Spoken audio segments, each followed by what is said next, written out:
안녕하세요. 반갑습니다. 자, 오늘은 미술사 수업 중세 로마네스크 시대에 대해서 좀 간단하게 이야기를 해보도록 합시다. 자, 이 시대의 어떤 특징을 한번 이야기를 해보자면은 우리가 보통 뭐 서양 미술사를 배울 때 이제 흔히 생각할 수 있는 것 중에 하나인데 땡땡주의가 그 시대를 지배하는 그러한 경향을 많이 보인다. 요거 하나만 좀 정확하게 기억하면 좋을 거예요.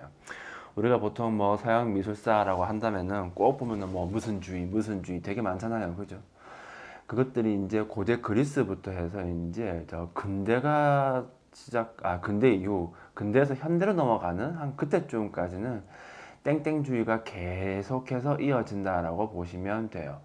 그러다가 이제 어느 한 시점이 되게 되면 다양한 주의들이 사상들이 나오면서 이제 혼합되는 양상을 보여주기 시작하게 되는데 그게 언제쯤부터냐면 프랑스 대혁명 이후부터라고 이해하시면 돼요.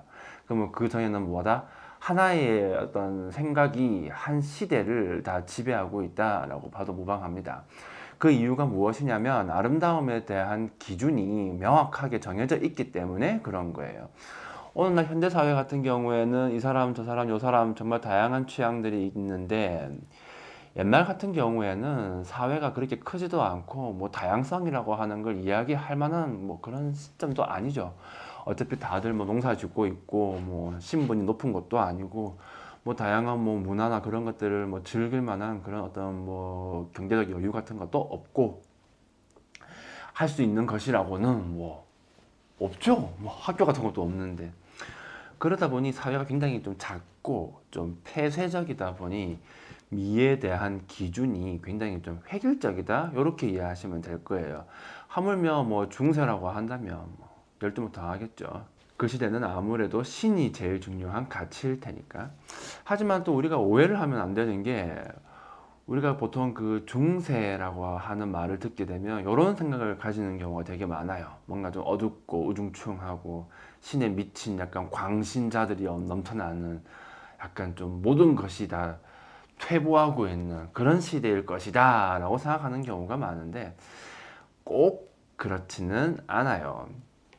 그러니까 이걸 어떻게 이해하면 되냐면은 뭐 그렇잖아요. 오늘날 시대에도 우리 모두는 다 알고 있어. 뭐 술은 웬만하면 적당히 먹는 게 좋고 담배도 웬만하면 안 피는 게 좋고 이렇고 저렇고 하면서 마치 뭐 초등학생들 도덕책에 나오는 것 같은 그런 올바른 삶에 대한 뭐 이야기들이 얼마나 많이 있습니까? 그렇게 말은 하고 있지만은 대다수는 그렇게 살아가지는 않거든요. 그냥 할 거 다 하고 뭐 술도 먹고 뭐 싸움도 하고 뭐 별짓을 다 하고 살아가는 게 사람 아닙니까? 그죠? 중세도 다를 바는 없다는 거예요. 그래서 겉으로 이야기하는 가치관이 있다 하여 모든 사람들이 정말 그렇게 아주 획일적이고 뭐 어떠한 감정도 드러내서는 안 되는 정말 오로지 기도만 하는 그러한 삶을 살았을 것이다는 아니라는 거죠. 그러한 부분이 만약에 좀 궁금하다면은, 그러니까 그 시대가 정말 그럼 어떠한 모습을 보여주었는가가 궁금하다면은, 이제 중세의 가을이라고 하는 책을 사보시면 돼요. 그게 이제 그러한 관점이 많이 녹아있는 책이다라고 이해하시면 됩니다. 자, 그럼 우리가 로마네스크 시대를 볼 때는 무엇이 중요하냐? 그 시대를 지배하고 있는 아름다움의 기준을 보면 되는 거예요. 철저하게 이 시대의 예술은 교회에 종속되어 있고 교회 안에서만 발전되기 때문에 그렇게 발전될 수밖에 없는 상황을 좀 이해를 하는 게 중요하고 교회 예술이 그렇다 하여 모든 당시에 살아가던 사람들의 삶도 그랬을 것이다 라고 이해하지는 않아야 된다. 알겠죠? 그런 어떤 편견 같은 거를 가지지 말란 말이에요. 그게 제일 중요합니다. 자, 그러면은 이제 로마네스크 글을 볼 건데, 여러분이 그 유럽에 만약에 가보시게 되면은 교회가 굉장히 많잖아요. 그죠? 이런저런 교회가 많고, 뭐 최근에 지어진 것도 있고, 뭐 동네 교회도 있고 많을 텐데, 또 유명한 이름 난 것들은 대부분 다 고딕 교회예요. 아니면은 르네상스 이후에 지어지는 교회들이 많죠. 사실 여러분들이 유럽에 가서 로마네스크식 교회를 볼 일은 딱히 없을 겁니다. 그렇게 많이 그렇게 막 흔한 교회는 아니거든요. 그리고 또 아니면은 좀 바실리카식 교회가 훨씬 더 많기도 하고요. 약간 좀 동네 교회 같은 느낌이 많이 들죠. 자, 흔치는 않은데 그래도 요거 하나는 보신 분들이 되게 많을 겁니다. 그 이탈리아 피사에 가면 있는 피사 대성당 있죠? 그게 이제 로마네스크식 교회의 전형이에요. 제가 수업을 하면서 학생들한테 되게 많이 물어봅니다. 피사에 가보신 분 하면은 손을 되게 많이 들어요. 거기는 유명한 곳이니까. 그다음 또 물어요. 그러면 교회 안에 들어가 보신 분이라고 질문을 해보게 되면은 내가 정말 단언컨대 내가 거기에 들어가 본 사람은 내가 본 적이 없다. 전부 다 그 피사의 사탑에 가가지고 요렇게 해가지고 사진만 찍고 오고 그 교회 안에 들어갔다는 사람을 거의 본 적이 없어요.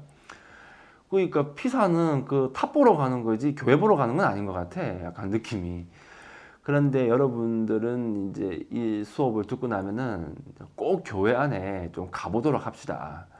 유럽에 가서 이제 우리가 이제 오래된 옛날 건축물이나 그런 걸 본다면 대부분 다 교회일 수밖에 없고 아니면 수도원이거나 그럴 텐데 내부에 들어가서 그 분위기를 느끼는 게 굉장히 중요하거든요. 그래서 이제 그거를 좀 잘 생각하고 갔으면 좋겠어요. 물론 이것도 하긴 해야 되는데 좀 교회 안을 좀 더 유심히 봤으면 좋겠고 뭐 아무튼 그러하네요.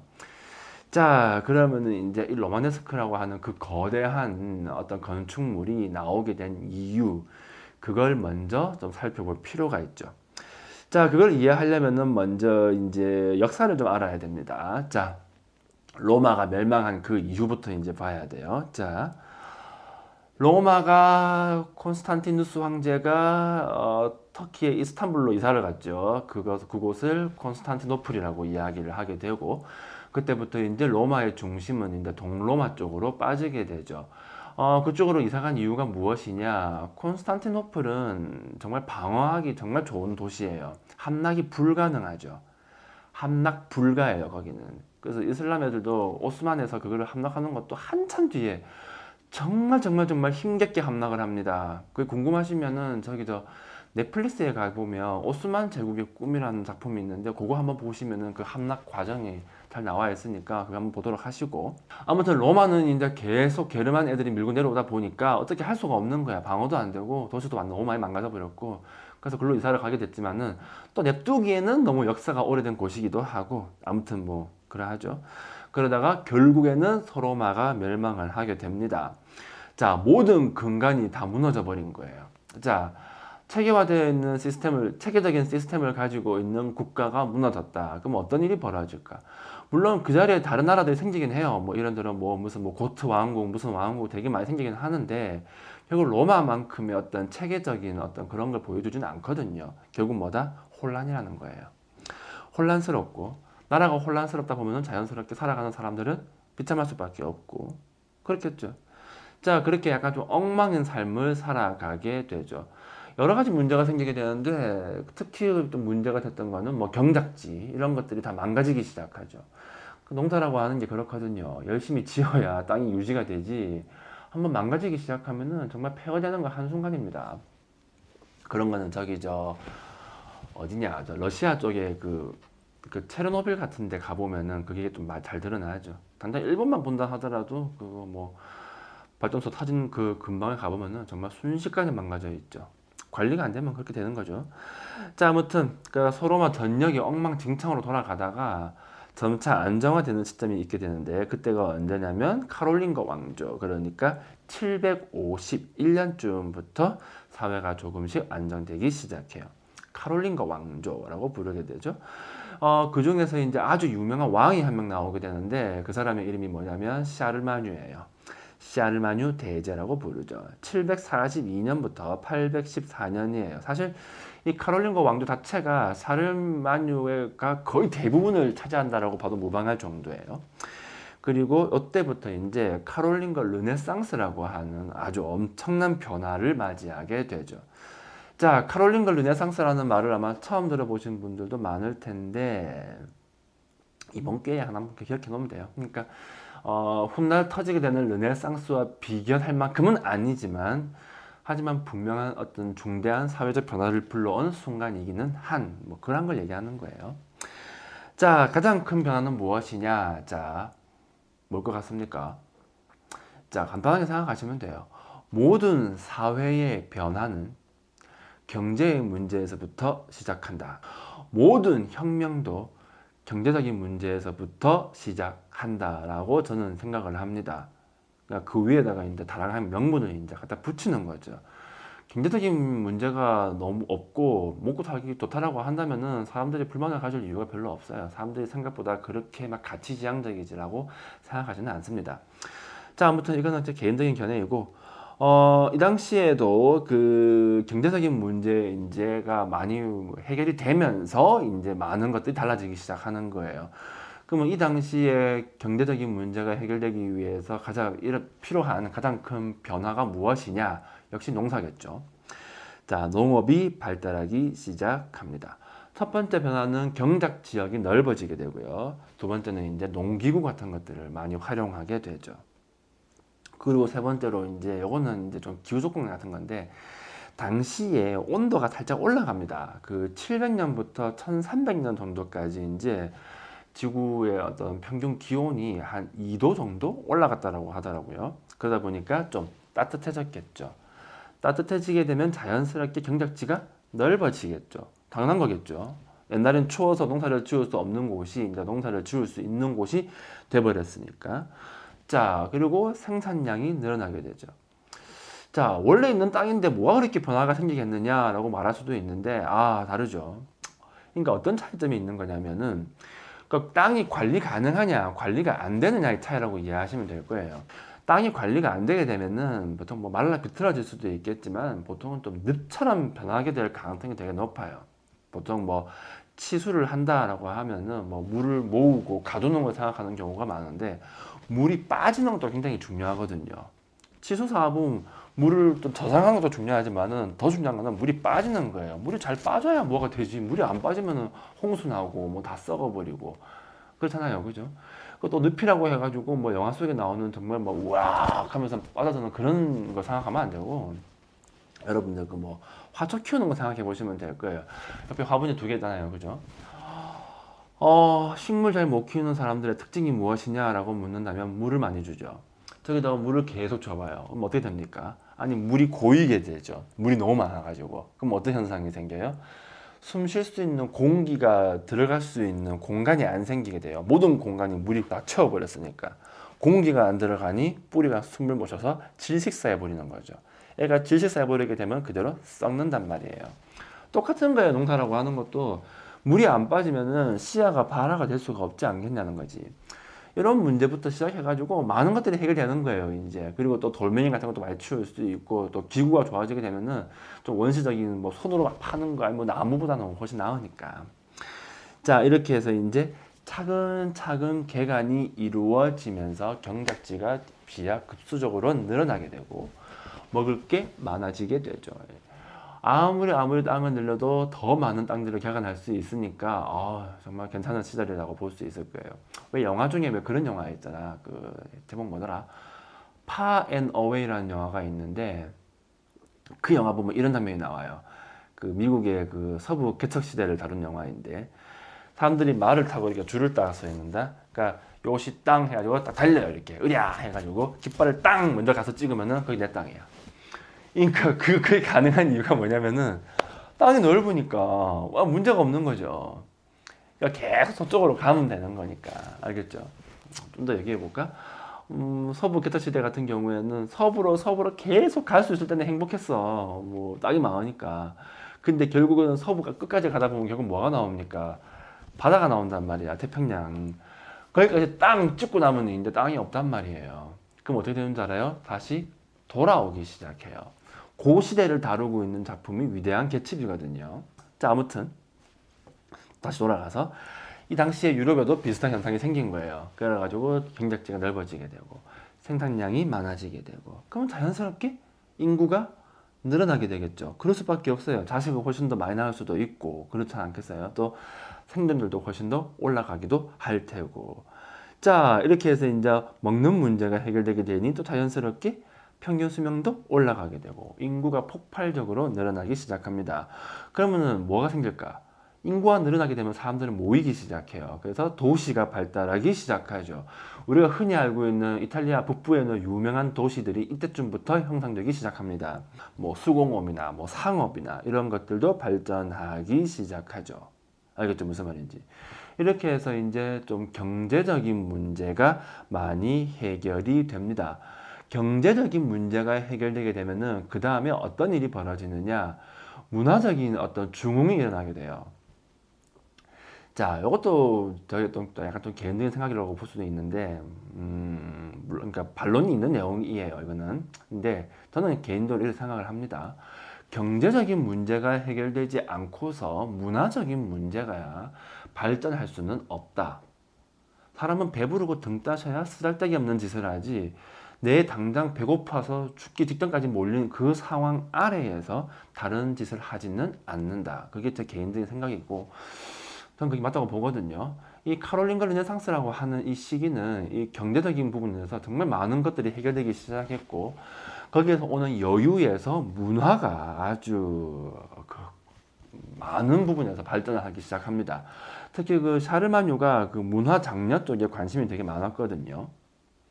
특히 그 카롤린거 왕조 그 전시대는 메로빙거 왕조라고 부르는데, 이때는 좀 문화적인 수준 같은 게 굉장히 많이 떨어집니다. 뭐 그런 걸 할 상황이 아니었던 거죠. 먹고 사는 게 급하지 뭐 누가 뭐 무슨 뭐 예술을 논하고 뭐 학문을 논합니까? 내가 당장 굶어 죽을 판인데, 안 그래요? 자, 그러다 보니까 이제 그랬는데, 이 샤르마뉴 때쯤부터 해가지고 이제 이 사람이 문화를 전반적으로 장려하기 시작했죠. 그래서 유럽 각지에서 뭐 학자나 뭐 문인이나 이런 사람들 모으고 학교를 세우고, 그러니까 라틴어 같은 거를 연구하고 가르치고 이렇게 되는 거예요. 특히 그 수도원 같은 걸 중심으로 해가지고 그리스 로마의 어떤 고전이나 이런 것들을 가르치기 시작하죠. 자, 그래서 이제 라틴 문화가 부흥되기 시작하는 거예요. 로마가 돌아온다는 거지. 알겠죠? 로마가 다시 돌아오는 거예요. 그러니까 서양의 어떤 근간은 항상 로마에서 시작된다라고 봐도 무방할 정도예요. 뭐 동북아시아 쪽은 중국에서 뭐 많은 것들이 왔다시피 서양 쪽에서는 거의 다 로마에서 많은 것들이 온다라고 보시면 됩니다. 자, 아무튼 그렇게 하고 고전 문화를 부활시킨 그 다음에 이 기독교하고 이걸 갖다가 융합시키는데 성공을 하는 거예요. 이렇게 해서 이제 중세 기독교 예술의 어떤 기본적인 발판 이런 게 나오게 되죠. 이렇게 해서 이제 짱짱하게 잘 나갔었는데, 이 카롤린과 르네상스가 언제 끝나냐면은 이 샤르마뉴 대제의 아들인 경건왕이라는 애가 있는데, 얘 이름이 루이 1세예요. 이때 이제 끝나게 되죠. 왜냐면은 경건왕한테는 아들이 3명이 있었는데 이게 이제 분할돼서 상속이 됩니다. 그래가지고 왕국이 3개로 쪼개지게 되죠. 알겠죠? 그러니까 지금 보면은 거의 지금의 프랑스, 독일, 이탈리아하고 거의 비슷해요. 거의 뭐 겹친다고 보시면 되죠. 그래가지고 이제 나라가 3개로 나눠지게 되죠. 이때부터 이제 카롤린과 르네상스가 끝이 난다라고 이해하시면 되고, 자, 아무튼 이렇게 해서 이제 카롤린과 르네상스가 어떤 문화를 발전시킬 수 있는 기본적인 틀을 만들었다, 이렇게 이해하시면 됩니다. 이러한 상황 아래에서 로마네스크라고 하는 게 나온다, 이렇게 이해를 하면 된다는 거죠. 자, 그럼 로마네스크는 무엇이냐? 900년쯤부터 시작해서 12세기 이제 후반까지 이제 이어지는 뭐 건축부터 시작해서 뭐 조각, 회화, 양식 모든 것을 다 지칭하는 걸 말하는 건데, 이게 어떤 의미냐면 로마하고 네스크 이 두 개의 말이 붙은 거예요. 합성을 하는 거죠. 무슨 뜻이냐면 로마답다, 로마 같다, 이런 뜻이에요. 자, 그러니까 좀 이해하기 힘들 수도 있죠. 왜냐면 중세 절정기에 웬 로마 같다? 이게 무슨 말이야? 라고 말할 수도 있는데, 거기는 나름의 이유가 있어요. 자, 이걸 한번 보도록 합시다. 자, 일단 먼저 제일 문제가 되는 게 뭐냐면은, 그러니까 이 로마네스크라고 하는 게 나오게 된 가장 결정적인 이유가 무엇이냐면 교회 때문에 그래요. 교회 건물 때문에 그렇다는 거죠. 저번 시간에 제가 말했다시피 로마가 기독교를 공인하고 나서 교회 건물을 빠르게 좀 보급을 해야 할 필요성이 있었던 그 시점에 가장 빠르게 많이 보급됐었던 교회를 보고 바실리카식이라고 부릅니다. 자, 왜 그러한 형태의 교회를 많이 지었냐면 빠르게 공급이 되어야 하다 보니까 좀 간편하게 빨리 지을 수 있으면서 교회의 기능을 잘 할 수 있는 그러한 형태의 건축물이었거든요. 일종의 마을 회관 같은 거라고 보시면 돼요. 자, 그러다 보니까 좀 값싸게 많이 지어야 되니 자연스럽게 돌로 지었겠어, 나무로 지었겠어? 나무를 많이 활용하는 거예요. 나무를 많이 활용하고 작게 지어가지고 곳곳에다가 공급을 많이 했죠. 근데 이 바실리카식 교회는 문제가 있어요. 이게 뭐냐면 나무라는 거죠. 나무. 나무의 치명적인 문제가 뭡니까? 불나기가 너무 쉽다는 거예요. 이게 뻑하면 불타버리거든. 얼마 전에 그 뭐냐, 갑자기 이름이 생각 안 난다. 저 프랑스의 그 노틀담 대성당에 불났던 것도 돌이 어떻게 불탑니까? 돌이 불탄 게 아니라 위에는 나무가 불타버렸죠. 다 돌로 지어진 건 아니거든요. 자, 아무튼 오래된 나무는 특히 바짝 말라가지고 너무 잘 타버려요. 그런 문제 때문에 바실리카식 교회는 남아있는 게 별로 없습니다. 아예 없죠. 그러니까 로마 때 지어진 건 아예 없고 로마 멸망 이후에 지어진 비스무리한 게 이제 몇 개가 남아있는 그 정도예요. 우리나라도 그렇잖아요. 뭐 절은 몇 개 남아있지만 옛날에 만들어졌었던 뭐 목탑이나 이런 건 아예 안 남아있죠. 자, 아무튼 그러다 보니까 불에 너무 취약했고, 다음 또 겉보기에도 막 그렇게 뭐 어떤 뭐 신의 권위를 표현할 만큼 웅장하지는 않았어요. 그런데 로마에 가봐요. 옛날 로마 절정기에 만들었던 뭐 건축물 같은 걸 보라는 거지. 장난 아니거든요. 그리고 또 저 옆 동네에 있는 저기 어디냐, 비잔티움 제국, 그러니까 동로마 제국에 한번 가보자는 거죠. 거기 가고 그쪽은 나라가 안 망했기 때문에 로마의 근간을 다 가지고 있는 곳이란 말이에요. 그러니까 건축 기술을 다 가지고 있죠. 그러니까 뭐 엄청난 대성당 같은 게 고스란히 남아 있는 거예요. 근데 서유럽 쪽은 그런 게 없다는 거죠. 되게 좀 초라하죠. 자, 그런데 이제 상황이 바뀐 거예요. 사회와 경제가, 뭐 경제 전반이 발전하고 사회와 문화도 발전하다 보니 좀 더 큰 교회, 특히 석조교회, 돌로 만든 교회, 그런 걸 만들어 가지고 어떤 왕의 권위나 아니면은 뭐 신의 영광, 그런 것들을 표현하고 싶게 되는 거죠. 사실 뭐 권위, 영광 이런 거를 가장 잘 표현할 수 있는 거는 좀 압도적이고 거대한 형태의 건물, 이런 게 되게 좋거든요. 지금도 그런 거 되게 집착하는 애들 되게 많기도 하죠. 뭐 높은 뭐 빌딩이나 그런 거 있잖아요. 되게 좀 자랑할 게 없을수록 그런 데 되게 집착 많이 한다 보면. 자, 아무튼 그런 것들을 말하는 건데, 그래서 이제 돌로 만든 교회를 만들고 싶었는데, 문제가 뭐냐면은 로마 멸망 이후로 그런 걸 만들어 본 적이 없다는 거예요.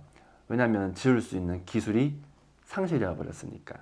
자, 그러다가 이제 문화가 이제 진흥되면서 과거에 있었던 그 로마의 어떤 건축 기술이나 그런 것들을 살펴보기 시작하죠. 그러다가 로마네스크라고 하는 로마의 어떤 건축 기술을 갖다가 발견하게 되고, 그래서 거기에다가 로마네스크라고 하는 이름을 붙이게 되는 거예요. 알겠죠? 그래서 로마네스크는 기본적으로 과거 로마의 기술을 그대로 가져왔다라고 봐도 무방할 정도입니다. 그리고 그걸 가지고 이제 교회 건물을 지은 거죠. 자, 아주 크게 짓기는 하는데 이제 기본적인 형태가 바실리카식 교회와 그렇게 다르진 않아요. 제가 이제 과거에 그 라벤나에 있는 바실리카식 교회하고 다음 피사 대성당하고 나란히 놓고 보여드릴 건데, 보시면 아시다시피 기본적인 형태는 똑같이 생겼어요. 자, 1층 있고 네모나게 그 위에다가 이제 2층 좀 좁게 해가지고 올라져 있는 형태인데, 형태는 기본적으로 똑같고 로마네스크는 그거를 좀 더 크게 만든 거예요. 위로 좀 늘린 거죠. 이렇게 길쭉하게. 그런 다음에 돌로 만들었다라고 하는 그 정도의 차이만 있을 뿐이지 교회의 어떤 외관 모습 자체가 달라진 건 없습니다. 그 자체가 달라지는 거는 이제 고딕 때부터 많이 달라지게 되죠. 알겠죠? 그래서 교회의 외관, 껍데기 모양만 딱 본다라고 한다면은 바실리카식 교회와 다를 건 없다. 그럼 차이점은 무엇이냐? 첫 번째, 돌로 만들었다. 다음 두 번째, 훨씬 더 크게 만들었다. 이렇게 이해를 하면 될 거예요. 자, 그러면 당대를 살아가고 있던 일반적인 사람들이 만약에 이 로마네스크식 교회를 본다면 어떤 느낌을 받을 수 있을까? 가보신 분은 아실 거예요. 굉장히 크다는 걸. 아주 크고 거대하죠. 그죠? 자, 그 외에는 뭐 큰 건물이 없어요. 일반 서민들이 사는 건물이라고 해봤자 뭐 조그마한 뭐 단층 따위 건물밖에 없을 테니까. 그러다 보니까 이 교회 건물은 어디서든 정말 잘 보였을 거예요. 그렇겠죠. 그리고 정말 압도적인 느낌을 많이 줬을 거란 말이에요. 그래서 당시에 이 교회, 로마네스크식 교회에는 별명이 하나 있었으니 그 별명은 무엇이냐? 신의 성체라고 불리기도 했었죠. 마치 세상의 모든 악으로부터 피난처를 좀 공급받는다는, 제공받는다는 그런 느낌이 좀 들게끔 아주 웅장하게 지어져 있죠. 천장 같은 경우는 둥근 아치로 만들어져 있고, 이걸 보고 이제 반원형, 다른 말로는 궁융형 석조 천장이라고 부르게 되고, 이 천장의 무게를 이제 받치기 위해서 벽이랑 기둥을 세우게 되죠. 근데 이 벽과 기둥을 다 돌로 세운 거예요. 자, 기둥은 이제 실내로 들어가 보면은 양쪽에 쪼롬이 세워져 있고요.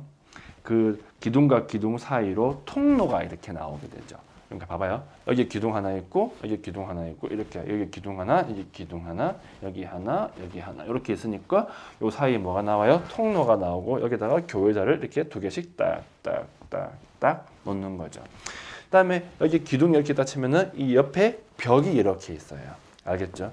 이렇게 벽이 있으면은 요 기둥과 벽 사이에 또 공간이 나오겠죠. 그러니까 기둥과 기둥이 있고 요 사이 공간이 하나 나오고 양 기둥과 옆에 있는 벽 사이에 또 공간이 이렇게 나와요. 이 공간은 이제 통로로 이용을 많이 하게 되죠. 도면을 내가 올려놓을 테니까 한번 확인해 보도록 하시고. 자, 아무튼 그러니까 기둥까지는 좋아.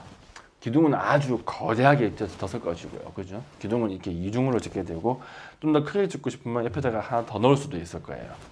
자, 근데 중요한 건 무엇이냐면 벽이에요, 벽. 자, 외관을 이루고 있는 이 벽을 이루고 있는 요것들도 돌을 차곡차곡 쌓아 올려가지고 굉장히 두껍게 이제 짓게 됩니다. 벽이 너무 두껍다 보니까 자연스럽게 창문을 크게 낼 수가 없어요. 그게 이제 고딕과의 가장 큰 차이점이죠. 고딕 양식의 교회 같은 경우에는 벽을 얇게 만들 수가 있어요. 그래서 창문을 크게 낼 수가 있죠. 근데 로마네스크식 교회 같은 경우에는 벽도 힘을 받는 부분이기 때문에 자연스럽게 차곡차곡 아주 두껍게 쌓아 올리게 되고, 그래야 천정을 지탱할 수 있으니까. 그러니까 아직까지 뭐 특별한 기술은 없고 그냥 단순하게 지은 거예요. 그냥 쌓아 올린 거지. 그러다 보니까 창문이 크게 낼 수가 없고, 그래서 피사 대성당 보시면 아시겠지만 창문이 저 위에 높은 데 있고요. 되게 작아가지고 햇볕이 많이 들어올 만한 그런 구조가 아니에요. 그러다 보니까 내부가 좀 어두울 수밖에 없다는 거 알겠죠? 반면에 고딕은요, 창문을 크게 내고 전부 다 스타인드 클래스를 이제 그 창문을 다 꾸며 놓다 보니까 굉장히 내부가 좀 신비로운 느낌을 주게 되고 좀 밝기도 하고 그런 차이점이다라고 하는 거죠. 자, 그러면은 안에 기둥도 있고 벽도 두껍다. 그러면 실내 공간은 자연스럽게 좁아지게 되겠죠. 자, 그럼 이게 어떤 의미인가? 이걸 그러니까 좀 더 쉽게 이해해 보려면은 이렇게 이해하시면 되는데, 아파트를 생각해 보시면 돼요. 자, 우리가 흔히 살아가고 있는 이 판상형 아파트라고 하는 거, 층간소음 심한 집들이요. 전부 다 벽이 힘을 받는 부분이에요. 그러니까 이 벽들 하나하나가 다 힘을 받는 거기 때문에 이 벽을 철거하면 큰일 나게 되죠. 자, 그러다 보니까 이 벽이 힘을 받다 보니까 위에서 울리는 진동이 이 벽 타고 내려와서 시끄럽단 말이지. 자, 아무튼.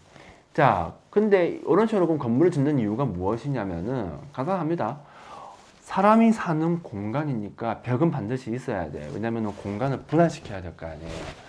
꼭 벽은 반드시 있어야 되는데 그 벽에다가 힘을 받는 역할까지 더해주게 되니 내부 공간을 넓게 뺄 수가 있어요. 알겠죠? 그래서 판상형 건물들이 넓다는 거예요. 특히 그 일자로 쭉 지어져 있는 거, 길쭉한 거 있잖아. 그게 제일 효율적이야. 제일 친환경적이기도 하고 햇볕도 잘 받고, 다만 좀 소음의 문제가 있긴 하죠. 반면에 그 주상복합 아파트도 있죠. 얘네들은요, 벽이 힘을 받는 게 아니라 기둥을 세워가지고 기둥이 힘을 받게 돼 있죠. 보통 왜 그런 말 되게 많이 하잖아. 판상형 아파트보다 주상복합 아파트가 좀 더 좁다. 왜냐면은 집 안에 기둥이 있어야 되기 때문에 그 기둥으로 인해서 그러니까 기둥도 있어야 되고 사람이 사는 공간이니까 벽도 있어야 돼요. 공간을 나눠야 될 거 아닌가. 그렇죠? 기둥도 있고 벽도 있고 그럼 공간이 좁아지는 거예요. 공간이 좁아지니까 공간을 넓게 빼기 위해서 어떻게 합니까? 대형 평수가 많이 나오는 거예요. 그럴 수밖에 없는 이유가 있다는 거지. 그러니까 주상복합은 자연스럽게 좀 좁을 수밖에 없죠. 하지만은 기둥이 있다 보니까 또 층간소음에서 좀 자유로운, 알겠죠? 요 관념으로 이해를 해보자는 거지. 그런데 이 로마네스크식 교회는 기둥도 있고 뭐도 있고 벽도 있다는 거야. 근데 그 벽도 어떻게 돼? 두꺼워. 그러면 내부 공간은 자연스럽게 좁을 수밖에 없다는 거예요. 그럼 어떻게 지어야겠어요? 넓게 빼야 된다는 거죠. 그래서 좀 더 거대하게 높게 이렇게 짓게 해도 공간을 많이 확보하려고 하죠. 특히 천장이 높으면은 좀 넓어 보이는 그런 효과도 있기도 하니까요. 자, 알겠죠? 자, 그렇게 이해를 하시면 됩니다. 그럼 나중에 그 뭐 고딕 형식이 나오게 되면요, 그때는 벽을 두껍게 안 해도 돼요. 기술이 발전해가지고 벽을 얇게 해도 되고 모든 힘을 받는 부분은 기둥이 다 차지하게 되거든요. 그러면 두꺼운 이 벽이 사라졌고 기둥만 남아 있으니까 내부 공간은 아무래도 넓어질 수밖에 없다는 거죠. 알겠죠? 그냥 뭐 사람 사는 집하고 비교를 해보시면 크게 다르지 않다는 거, 그렇게 이해하시면 되고. 자, 그 다음, 그러면 내부 장식을 좀 해야 될 거 아닙니까? 그죠? 아무래도 교회 내부니까. 그리고 또 다시금 말하지만 중세 예술은 전부 다 교회에 종속되어 있다라고 하는 걸 잊으면 안 돼요. 전부 다 교회에 종속되어 있어요. 교회 건물 안에 이제서 많은 것들이 이루어진다는 것이고, 교회 바깥에서 아직까지 뭐 예술품 같은 것들이 소비될 만한 상황까지는 아직은 안 갔어요. 그 시대까지 가려면은 최소 르네상스까지 가야 됩니다. 알겠죠? 그러니까 좀 더 돈이 많아가지고 내 취향대로 무언가를 소비하려다라고 하는 그런 계통의 사람들이 많이 나와야 돼요. 그런 사람들을 보고 우리가 뭐라고 부르냐면 부르주아라고 부르게 되는데, 그건 좀 더 뒤에 일하는 거지. 그런 사람들이 없다고 한다면은 그림의 주문자는 아무래도 교회가 될 수밖에 없다라고 하는 거예요. 그러니까 교회의 취향대로 예술품은 만들어질 수밖에 없을 것이고, 그러다 보니까 예술품들이 전부 다 어떻게 된다? 획일화되는 거예요. 알겠죠? 예술품이 만약에 획일화된다라고 한다면은 예술가 개개인의 어떤 개성이나 이런 것들을 표출할 수 있는 그런 여지가 있을까? 없게 되는 거죠. 그래서 여러분들이 잘 생각해 보시면 되게 유명한 화가들, 그 이름난 화가들 있잖아요. 대부분 다 르네상스 시점부터 해가지고 그 이후부터 자기 이름을 내거는 화가나 뭐 그런 사람들이 나오게 되지, 그 이전에는 없죠. 근데 혹시 있을까봐 내가 확답은 못 하겠는데, 확언은 못 하겠는데, 아무튼 우리가 흔히 듣기에 없으면은 잘 모른다는 거예요, 그게. 그 말의 이유가 뭐겠어요? 내 이름을 내세울 만큼 뭔가 다시 말해 어떤 개성이나 독특함이나 그런 건 없다는 거예요. 그 정도로 획일화되어 있다는 거죠. 알겠죠? 똑같이 그래야 돼. 주문자가 누구니까? 교회니까. 교회 취향은요, 일관되어 있고요. 그러니까 거기서 뭐 새로운 뭐 개성이나 뭐 다름이나 차이점이나 이런 건 나올 여지가 전혀 없다는 거지. 그게 이 시대의 특징이에요. 그래서 내가 제일 처음에 말했다시피 땡땡주의가 한 시대를 지배한다. 그 얘기가 그래서 나오는 겁니다. 알겠죠? 자, 그러면 이 교회를 장식하는 뭐 그림이나 조각상이나 이런 것들은 뭐 어떤 특징을 가지고 있을까? 간단해요, 그냥. 무표정하고 무감정이에요. 감정 같은 건 1도 안 느껴지고 있고, 항상 이런 표정을 딱 짓고 있고, 항상 권위와 위험, 그런 것들로만 표현되어 있죠. 피사 대성당에 있는 그 재단화 같은 걸 보게 되면 바로 느껴지죠. 예수님이 이렇게 앉아 계시는데, 뭐 인상이 그냥 아무 표정이 없죠. 무표정하게 그냥 가만히 앉아 있는 그러한 모습을 많이 보여주게 되는데, 바로 이런 것들을 얘기하는 거예요. 알겠죠? 자, 그러면 이 로마네스크식 교회에는 어떤 것들이 있을까? 자, 이탈리아 피사 대성당도 유명하고, 저 프랑스에 가보면은 그 생세르냉이라고 하는 교회가 있는데 그것도 되게 유명하죠. 자, 그러면 이제 로마네스크 시대에 대해서는 이 정도로 마무리를 하도록 합시다. 뭐 더 이상 볼 건 없어요. 자, 그 다음에 이제 우리가 봐야 할 부분은 무엇이냐? 고딕이 되는 거죠. 여러분들이 유럽에 놀러 가면 대부분 보는 교회들은 다 거의 뭐 고딕일 것이다 라고 봐도 무방할 정도인데, 다음 시간에는 고딕이란 무엇인가에 대해서 알아볼 것이고, 이 고딕이 무엇인가를 알아보려면은 또 그 전에 철학적 맥락을 또 먼저 이해를 하고 넘어가야 돼요. 알겠죠? 자, 그러면 오늘은 여기까지 하도록 합시다.